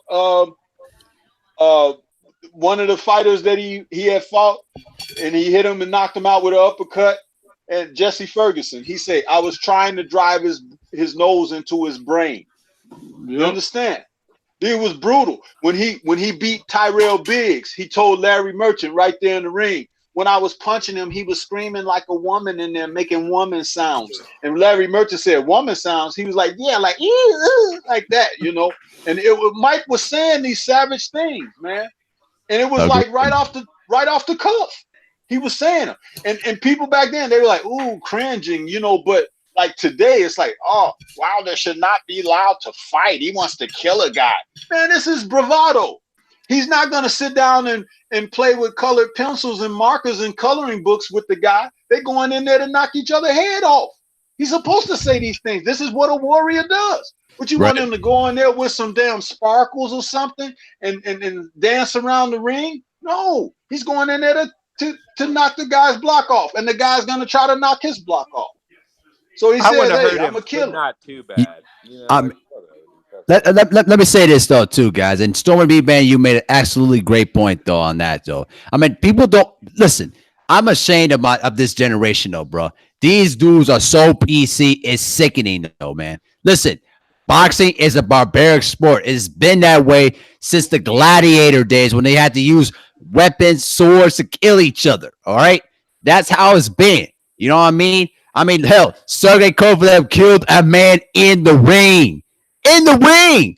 I mean, how are you going to sit there and tell me, oh, what Wilder said, though, you should be saying that, though, man? Listen, what the WBC did is a PC stunt. They're just doing this to try to save face because the thing is, boxing has been like that, though, bro. It has always been a death-defying sport.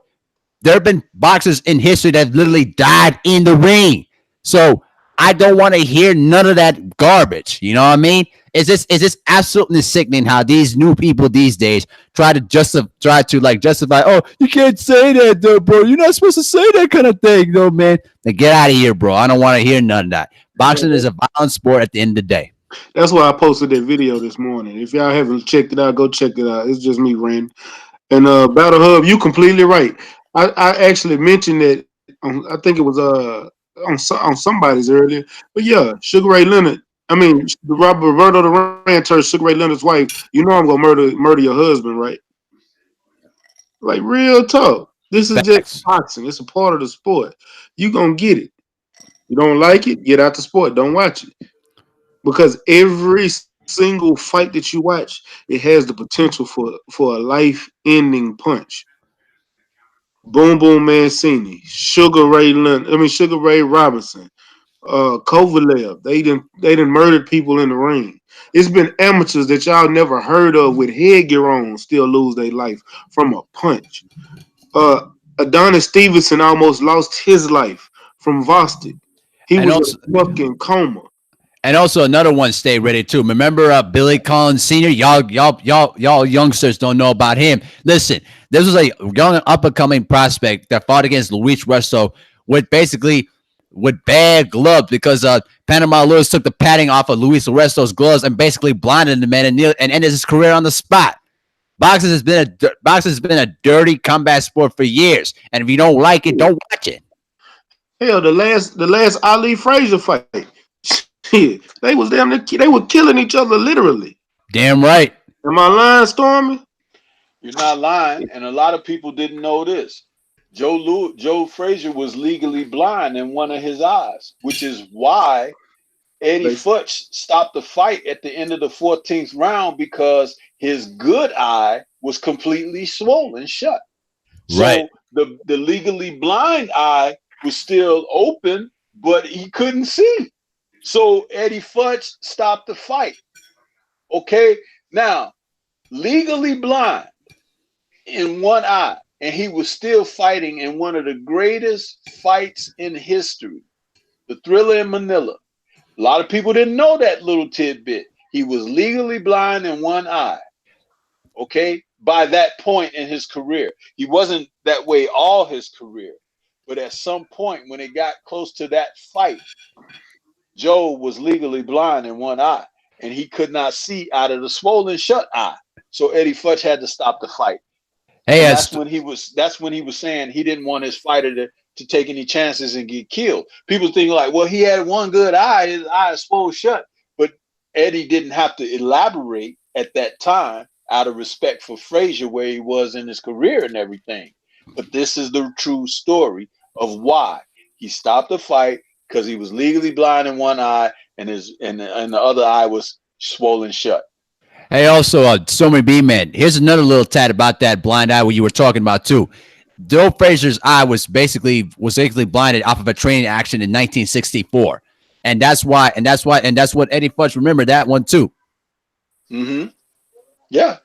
See, this is what I'm talking about, and it's like when he go for tests or whatever, he brings somebody with him, and they say, "Hey, can you see this or that?" And they all have it all marked out right and everything. He make a little signal and, oh, you look this way, you see that, whatever. You know, it's like they did things to get around. The guy had to feed his family. This goes back to what I was talking about having to eat. You know, this is the profession that you've chosen, and it is respect. That goes back to what I said on another stream in the past when I talked about it being a gentleman's sport. It's a gentleman's sport when you understand that you put your life on the line to feed your family, and the other person is willing to be a participating combatant to accept your challenge. Man against man. That's what warriors do.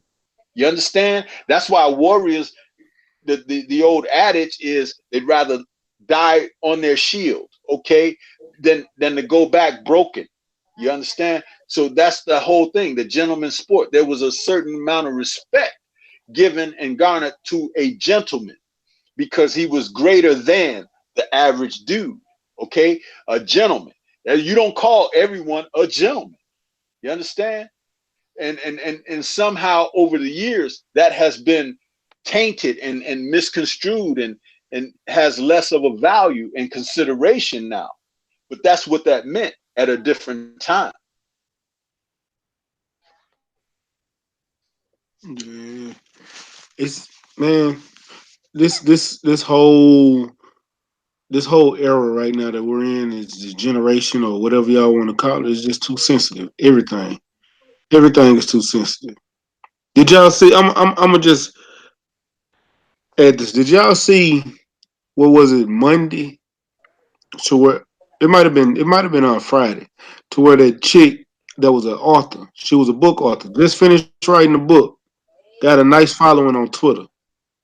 She took a picture of this metro officer eating her lunch, well, eating some food while not officer but metro worker. Think she was a driver or whatever, eating her food, and she had a problem with it. Posted it all over social media. Ended up getting that metro uh, employee fired because people are not supposed to eat on the metro lines. Was So this because of that, she ended up getting her because she can't mind her own business. She ended up getting her losing her publishing, and other publishing companies won't even work with her. So now she can't even publish her book, and that was her whole means of living. But see, that's this PC culture. That's Yeah. this sensitive ass culture. You want to stay in everybody's business because you say, "Well, we can't do it. Why is she doing it?" Or instead of just minding your fucking business, you want to be in somebody else's business. I always want to, and then you got this whole social media shit. Everybody got to be the first to post something on social media instead of minding your business. Go on about your business, Yep. I and then agree you with end up that. hurting yourself. Like all this shit is just it's for the birds. Everybody got to be the first. Right now we in it's like we in the era where you got to be the first to complain or the first person that don't like something, the first person to be a hater, the first person to hate something. That's the era we live in right now. you But know see, what? A Mac, couple. that's what I was also saying a moment ago about like that more than likely being AJ popping up on BFTB's channel because of what he's been hearing. And he felt compelled that he had to be drawn into that and find himself there presently because it's the speak. See, what you're doing right now with this panel with all these minds coming together basically on one accord to talk the sport and to talk the business of the sport and to talk the action and activities of the sport. See, you've got the ear to the ground of the fan, the paying public, everybody that's in this chat right now that's participating, and everybody that's out there listening who haven't even made a comment, but their ears are glued to every word that you're speaking about.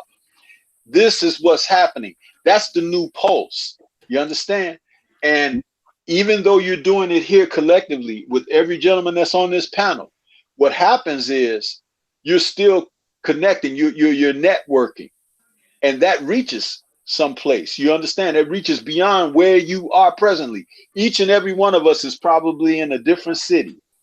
You understand? So that's nationwide within itself, but we're coming together on one accord talking about something very serious that we're interested in, the sport of boxing. And Yep. we have a pulse and passion behind what we're talking about, so much to the degree that it reaches the participants. the very men who we watch. You understand? And they have a feeling behind it, and they have you put them in a position to give more of an effort. They feel more dutiful because they're hearing truth come from us. They're not hearing bullshit announcers. Hey, so how you feel and where you going on vacation? And we're not saying that. We're saying, hey man, we want to see you break this record. We want to see you fight that #1 contender. We want to see you fight that challenger who's been breathing down your neck for the past couple of years. You know, this is what we're talking. We're the real pulse. And they say, man, you know, it's like in that movie Rocky IV when Tommy Morrison was playing in there and George Washington Duke was, you know, getting him all those setup fights for a title shot. And he was like, man, he was like, these people think I'm a joke out there. And he was like, oh, don't worry about them. He was like, no, I want to fight somebody real. I want to fight Balboa. I want, you know, that's the thing. You press them into that because they feel like, man, my career ain't worth nothing. These guys talking about I'm ducking and everything. You put the heat on them. And that's why I'm saying you keep your foot on their neck, man. Keep doing what you're doing because it works. And it is the real thing. Yeah. What's your thoughts on it, Legendary? You and one of the ones and Odd Fella, PK, Roughhouse. Y'all been quiet. Y'all just been over here listening. Soaking up game, bro.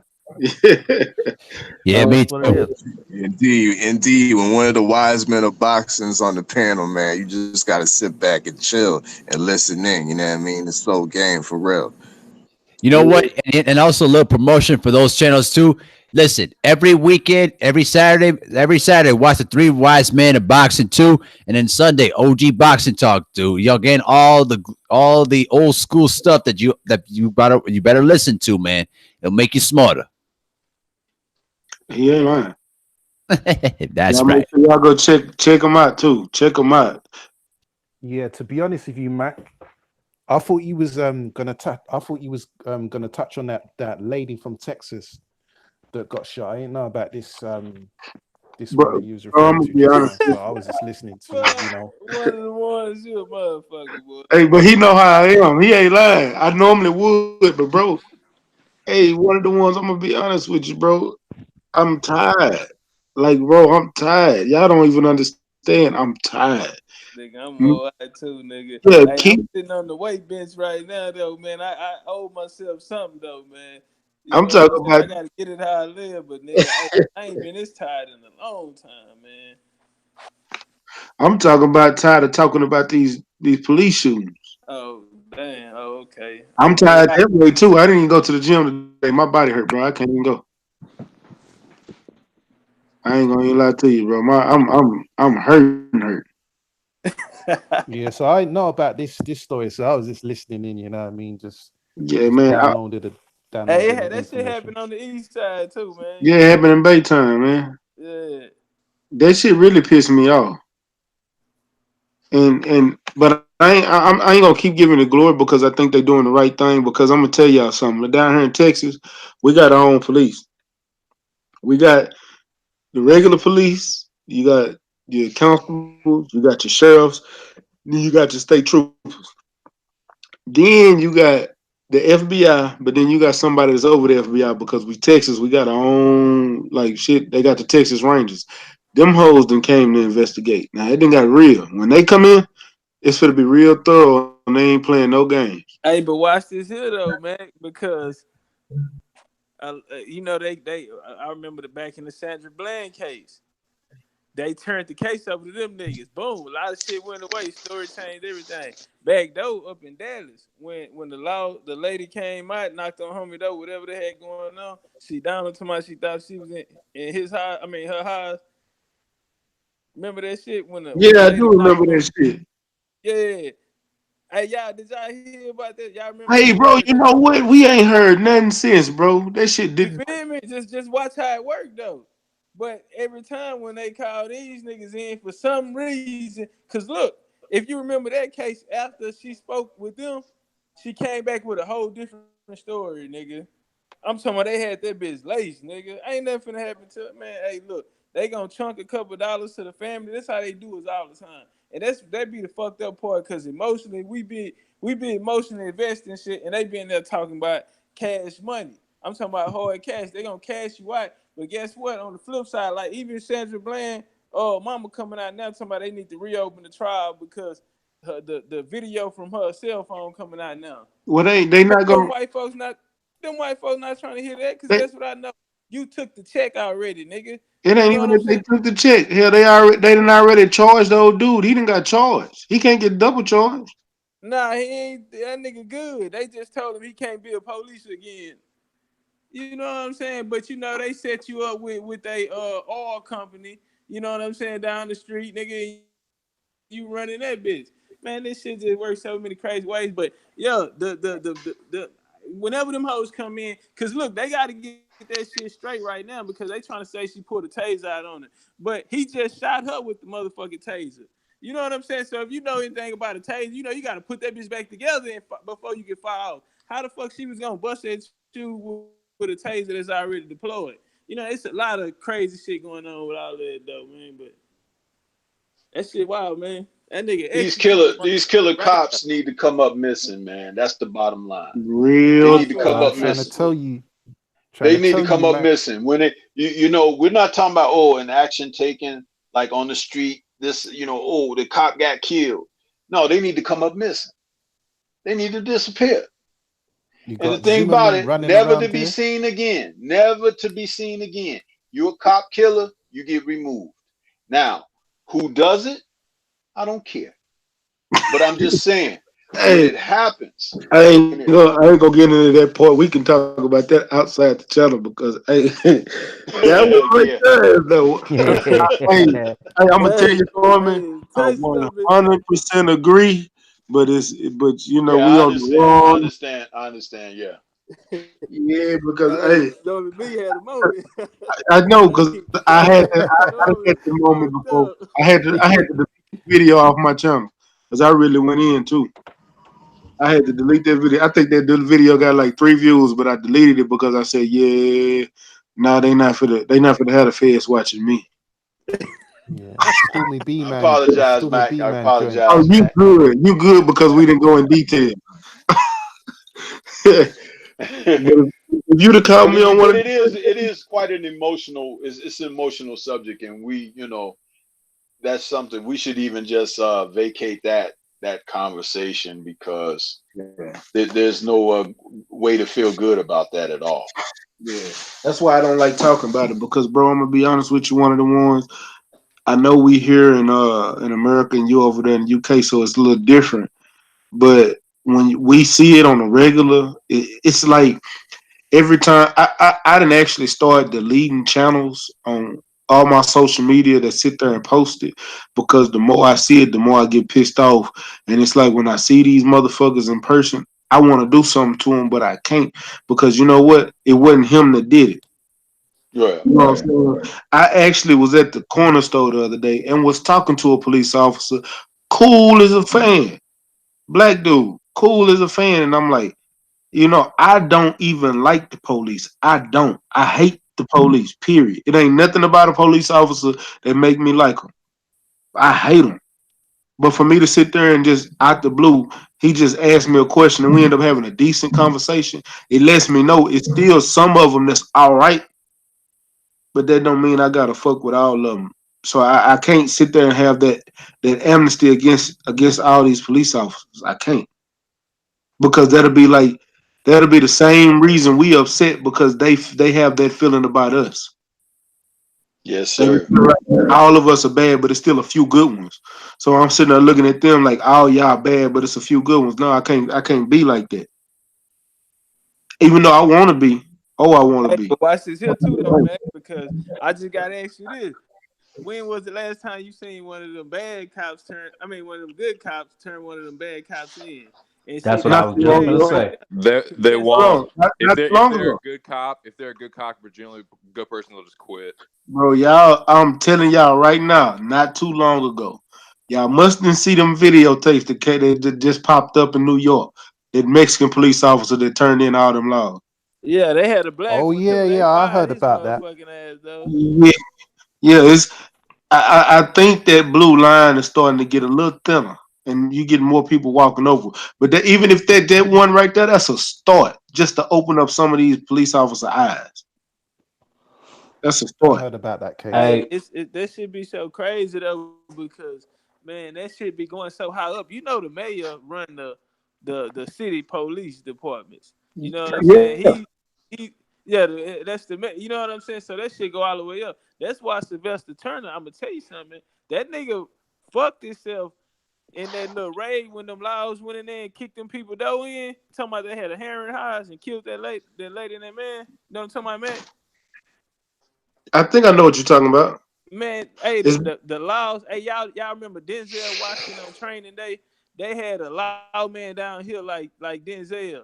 Man, this nigga went in there and got a kick though warrant. Nigga ran up in these people house, downed them, killed them and the dog.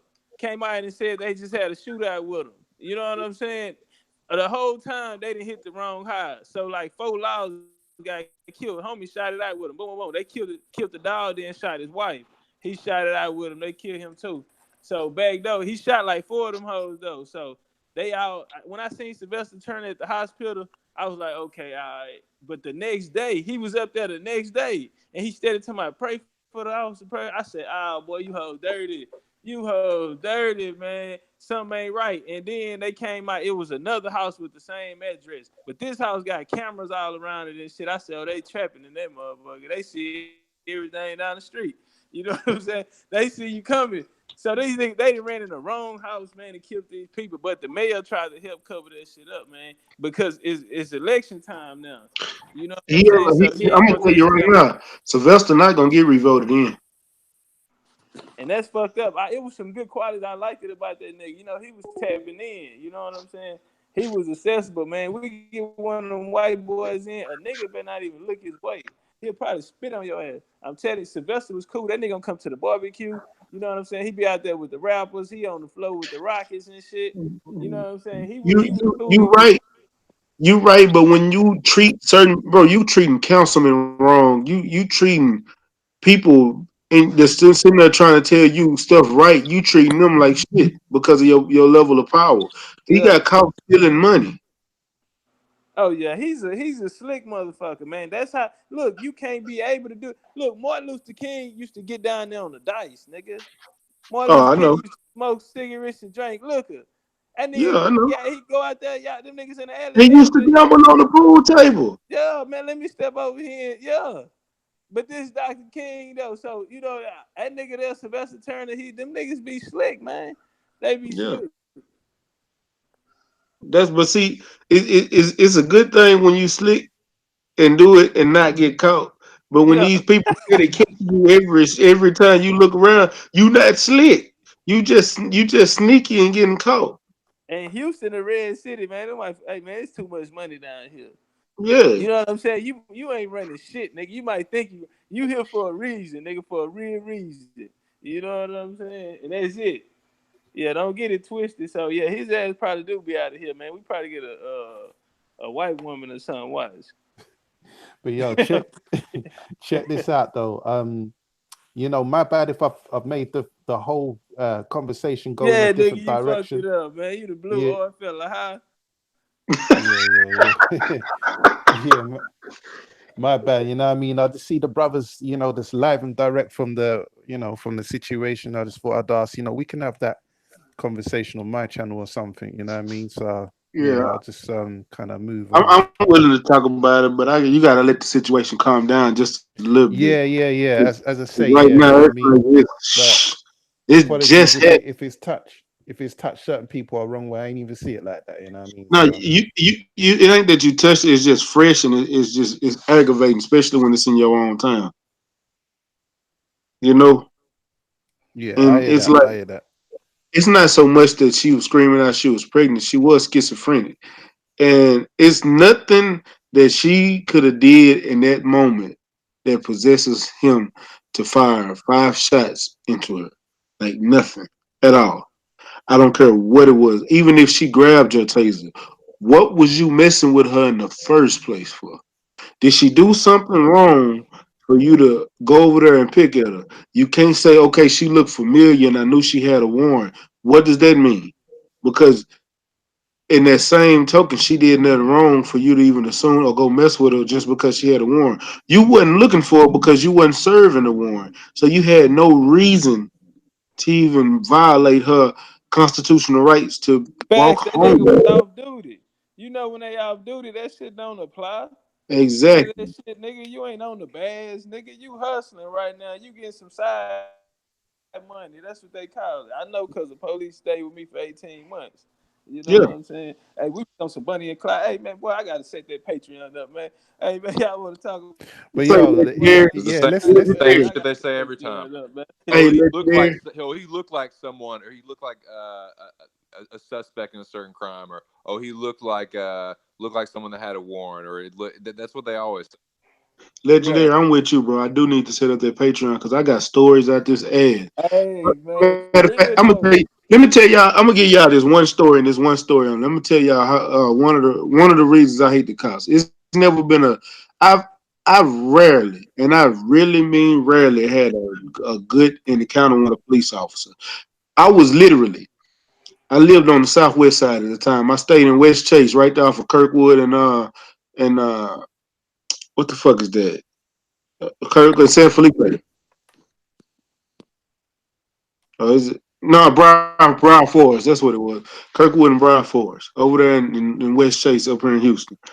I was fit to go see this chick I was fucking with, waiting on my partner Jay to get over there, J Lo. So I'm outside. I got a bottle, fresh white tee on, fresh jeans and my white and gray forces on. I mean, my white and gray number fours Jordan. I'm sitting there chilling, drinking. My partner roll up. We sitting on my porch, bro. I mean, standing on my porch. We chopping it up. My brother walks out the door. We chopping it up. Next thing you know, the laws walk up. They said, "What are y'all doing?" I said, "I'm chilling. I stay here." You know what I'm saying? And they just thought all of a sudden they shining lights and they see something shiny in my partner back pocket. And they said, "What's that in your back pocket?" He literally reached in his pocket and grabbed his pistol out of his back pocket. Made everybody get on the ground at that moment. Didn't ask for no concealed carrying license. Didn't ask nobody for no ID.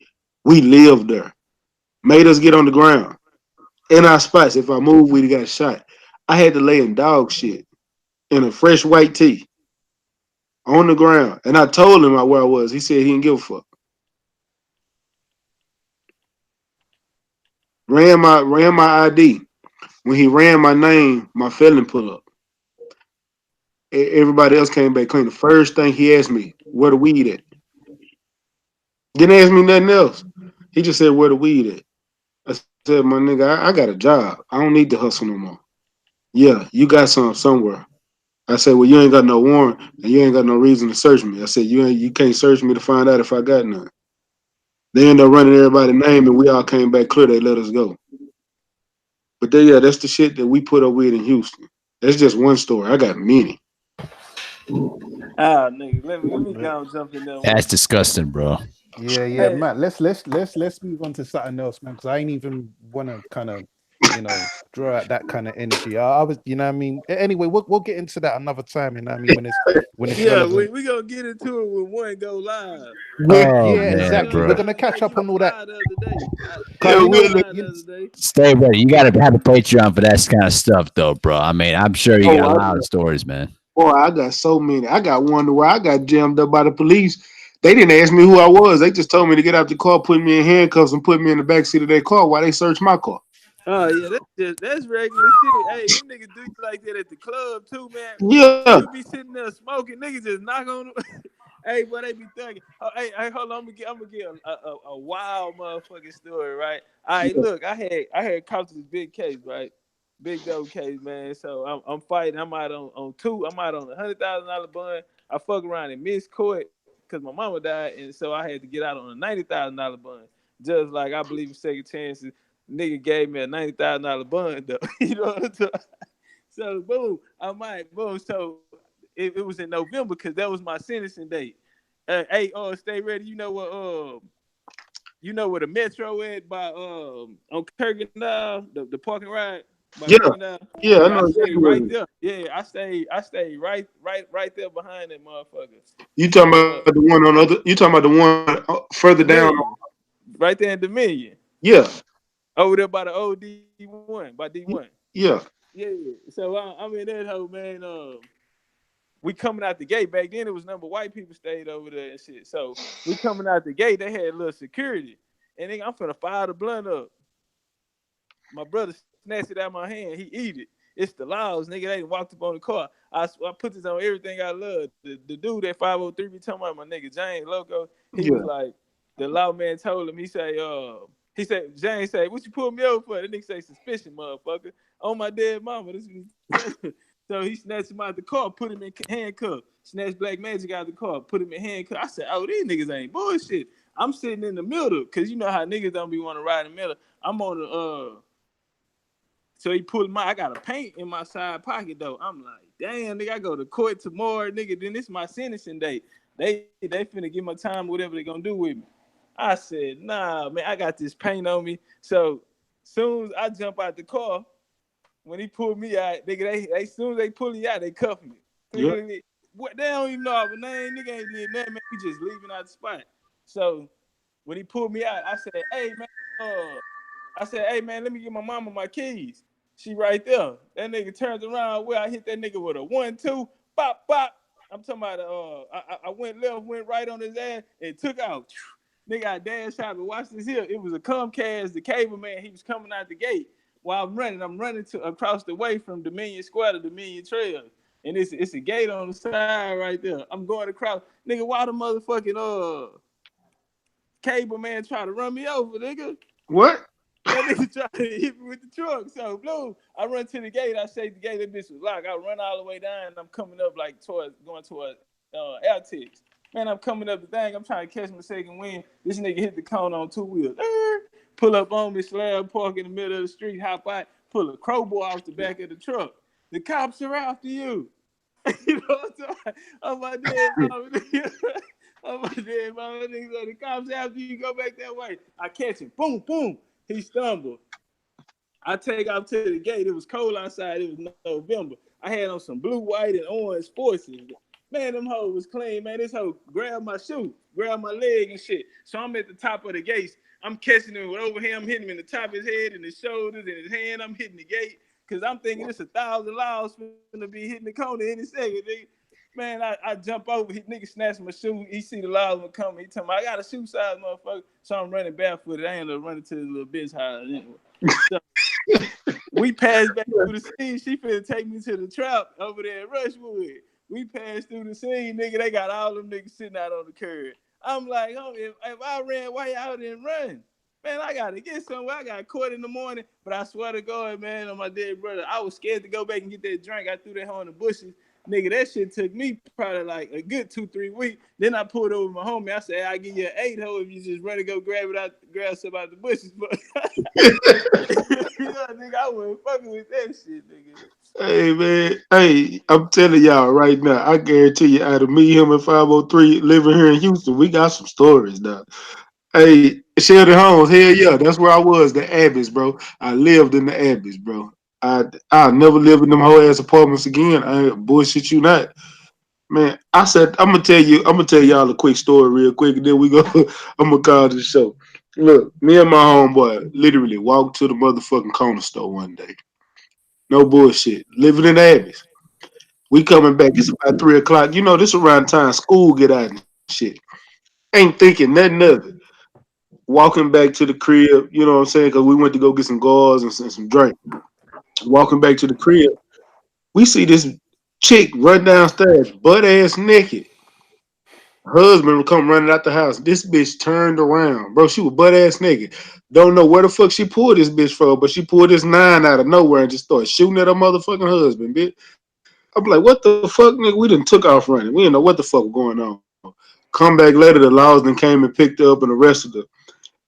We asked what happened. Nigga, they said her husband come home from work. She was up there fucking some high school kid, and he come home and called her and started beating her ass. So, so she tried to kill him. So now she gone to jail for attempted murder. Them whole ass apartments to Abby's. Man, Wow. That's a boys drop are the mic wild, moment man. right there, man. Hey, boys are wild, man. As I say, man, we got to do this on. We'll catch up on this on the stream, man. Yeah, Man, yeah. oh I'm gonna man, start bro. doing Patreon stuff. You know what? I think I'm gonna do that this weekend, man. I'm gonna make me a Patreon, bro. Yeah, bro. And yeah, make sure when you make that Patreon, we'll promote that thing. We're Hell gonna yeah. promote the crap out of it. Call that bitch Tales from the Hood. Shit. Tales from the Hood. I like that. Kind of like how 78 used to put up Tales of a Hustler one too. Yeah, that'll be my stories. Tales from the Hood. Cause I can tell y'all all kind of shit. Stuff that I could.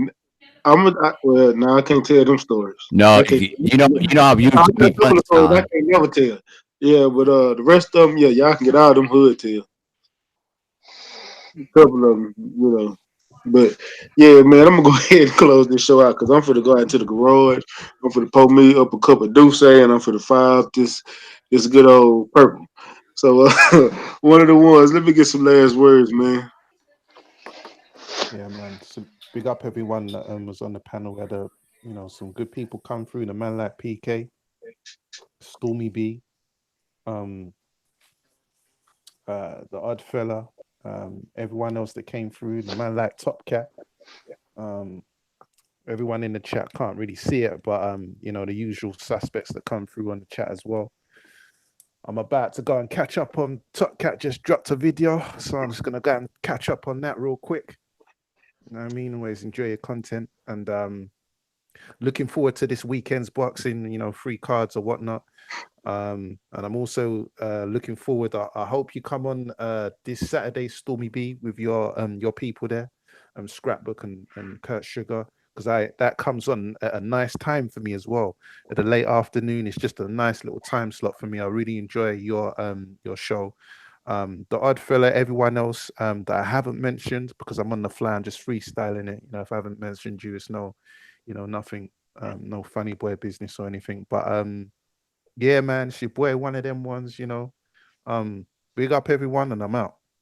Man, appreciate All you. One right. of them. Peace. Let me get some last words, Stormy. All right. All right. First of all, I want to say salute to like 78 say the mighty LDBC. You brothers are cooking. You're doing your thing. And I'm just glad to be a part of this. I'm piggyback got my little, hand across the coattails. I'm trying to pull myself up there with you guys. But much respect to everybody on the panel. Thanks for having me on. I really enjoy chopping it up with you guys. And if I'm not in the chat, I'm listening or whatever, but I like to participate in the chat as well. Salute to everybody that's out there in the chat. And I just want to say thanks, man. Thanks for having me on here because you guys are doing a good thing. I've been reinvigorated with my, my whole interest in the sport and everything again because it was starting to wane. But this has totally brought me back and I'm totally invested. I think when I do my next video, regardless of what the subject is, it'll be my 80th project. So I've been moving, you know. And if anybody hasn't, seen my channel, please take a look. I've been improving. I'm getting things going, and I welcome you brothers to come on over there. I do a Friday night chop session, and sometimes I have people on there, and sometimes I expand the panel. Sometimes I keep it to like 4 people so everybody can talk. But I appreciate the support, and Max, stay ready. I appreciate you having me on here.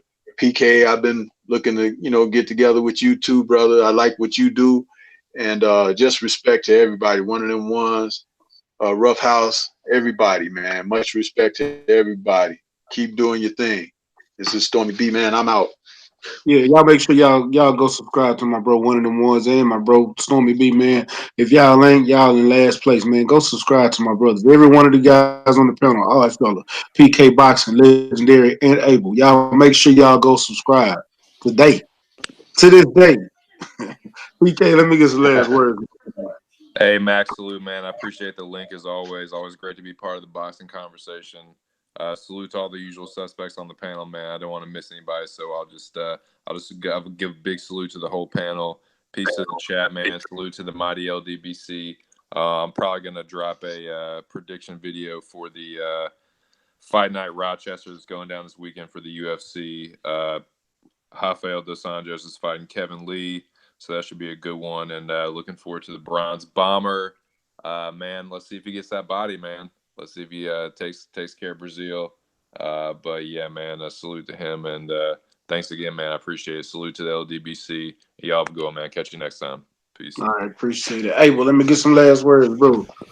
Hey, thanks a lot for allowing me to come in here and chop it up, though, guys. It's always good to have diversity in the conversation, though, man.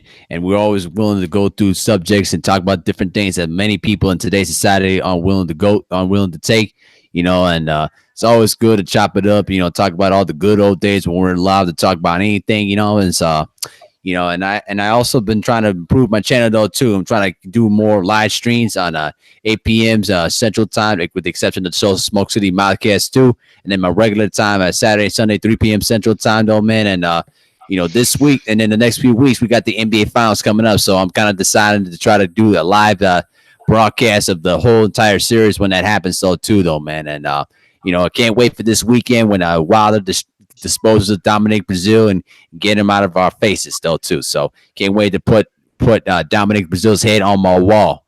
You know what I mean? And knowing that Bomb Squad took care of business though, man. But salute to the LDBC, man, and I'm out. I appreciate you, man. All right, fella, let me get some last words, my brother.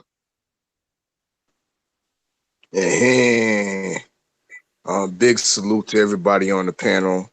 In the dig, I didn't really cook too much, but there's so many great chefs in Stay Ready's kitchen that sometimes you just gotta sit back, and just smell the aromas, from everybody's cook, So salute to everybody that was on the panel, this evening.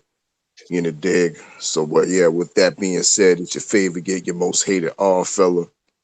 And I'll be back for another live stream to get some good cook up, I'm Gizon.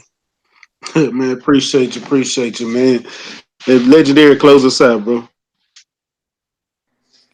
Peace, man. Hey, man, it's always love coming through building with y'all kings, man. Turn up, man. Hey, I was tired, man. Y'all got me energized and wired up, man. But hey, man. Hey, Mac, you be having some live ass shows, man. We went from boxing, nigga, all the way to some real life shit, nigga. Hey, this shit here be live though, man. One of the ones, man, my nigga R fella, man, back home smoking legal. We got the OG Stormy B in here, goddamn. PK boxing. Oh man, it's always real, man. If I missed anybody, Big Rough. You know what I'm saying, man? It's always love though, man. Everybody in the chat, man. Appreciate y'all for showing up and showing out always, man. Good build, man. Good energy, man. Turn up. Man, appreciate it, bro. Man, appreciate everybody that came through. I appreciate everybody on the panel. Y'all make sure, like I said, subscribe to every one of these guys on the panel, man, and we will be back. And it's Friday. It's Man Cave Conversation. I'm gonna get the boxing fix, but we don't talk boxing on Fridays. It's just it's Man Cave. Y'all know what we do in the Man Cave. So, but yeah, man, I will be on tomorrow. I know Legendary be back because we're gonna keep that grown man talk for y'all, man. But shout out to the LDBC. Shout out to New Media. Shout out to Black Media Road. Man, y'all make sure y'all like, comment, share, and subscribe to my channel. Hit that bell icon so you can get the notifications. Share my videos on all your social media platform. And, man, we up out this motherfucker, man. It's Mac with Stay Ready Boxing TV. You ain't got to get ready if you stay ready, man. One.